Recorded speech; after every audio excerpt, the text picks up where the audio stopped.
Assalamu alaikum wa rahmatullahi wa barakatuh. The Prophet, peace be upon him, said, نِعْمَتَانِ مَغْبُونٌ فِيهِمَا كَثِيرٌ مِنَ النَّاسِ.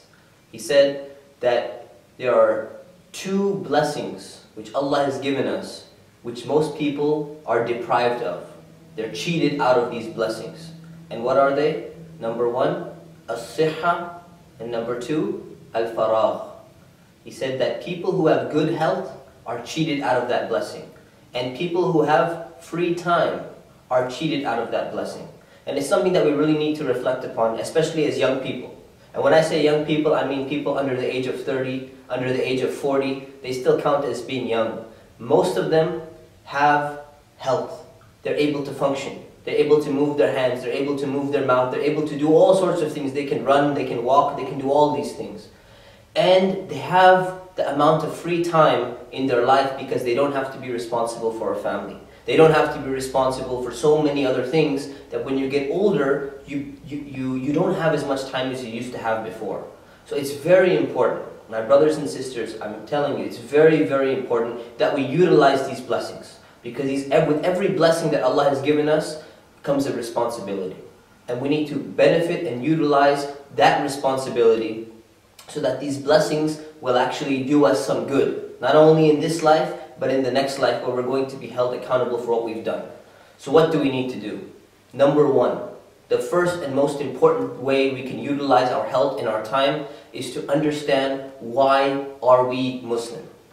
We need to have good reasons and we need to know why is it that we believe in Islam. It is not acceptable anymore in the 21st century to simply say, I'm Muslim because my parents were Muslim. I'm Muslim because that's what I was taught in Sunday school. I'm Muslim because that's just the way it is. No, we need to know why. We need to have good reasons. It's not a logical proof. It's not a mathematical proof. But at the same time, there are very good reasons. Islam makes sense. Islam is simple. It is rational. There are no contradictions. All of these things, there's no one single proof. You understand why you are a Muslim. Know it, and then go and explain it to other people. Find it out, reflect upon it, think about these things. Number two is that you must realize what your purpose in life is. The purpose in life today for many people is something which they like to define themselves. So if your purpose in life is to maximize the amount of pleasure that you get in life with whatever means, then you say that that's your purpose in life. If your purpose in life is to make money, you say, okay, that's my purpose in life. That's a relative purpose. The absolute purpose has been predefined for you. When Allah subhanahu wa ta'ala created you, He created you with a reason. He created you with a purpose. He didn't simply create you just like for fun, for nothing. You didn't simply form all of this in the entire universe, our bodies, everything. It didn't just form randomly, haphazardly, without any plan, without any design. So if everything has a plan, everything has a design, and we can see that, upon which science and everything we know is based, and we also have a plan. We also have a mission. We also have a reason for being here. And that reason we will find out when we read the Quran. So we need to read, we need to learn, we need to find out what is our mission and what is our job. And our job is to be true servants of Allah subhanahu wa ta'ala and to be representatives of Allah subhanahu wa ta'ala on this earth and do the best things that we can possibly do. So this is what we need to do. Number three, we need to make sure that we have a good, solid Muslim identity. We're undergoing an inferiority complex. We're undergoing a mental and intellectual colonization that has left its marks upon us. We need to get out of that and we need to be very careful of who we take as our role models. Who we take and what kind of ideas come into our minds. And that's why the Prophet, peace be upon him, he said, الرَّجُلُ عَلَى دِينِ خَلِيلِهِ فَلْيَنْظُرْ أَحَدُكُمْ مَنْ يُخَالِلْ. He said that a person is going to be on the deen, meaning the religion, meaning the way of life of their best friend.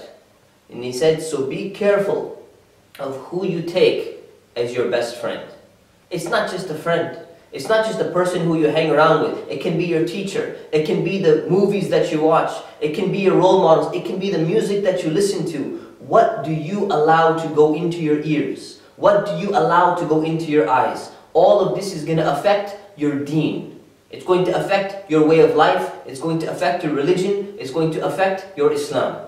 So it is extremely important that we be careful of what we allow to go in. We choose the best company. We choose the people who are going to remind us of Allah, who are going to encourage us to be good Muslims, who are going to encourage us to submit to Allah subhanahu wa ta'ala and not to our own base desires. And lastly, da'wah. We need to realize that the fact that we are Muslim, the fact that Allah has given us the ability to choose Islam, and we've chosen Islam, it is not just for us. It's not just for you and me. It's for everyone else as well. We have a responsibility, and that's a prophetic responsibility. If the Prophet Muhammad, peace be upon him, was the last and final messenger, and now that he's passed away, who is going to carry on the task and the mission of prophethood? It's going to be us. It has to be us. And this is why we have a responsibility of sharing the message of Islam with other people. Not only through our own actions, but even through our words. So we need to get rid of this inferiority complex. We need to get rid of some of the cultural baggage that we have and be able to differentiate between religion of Islam and culture.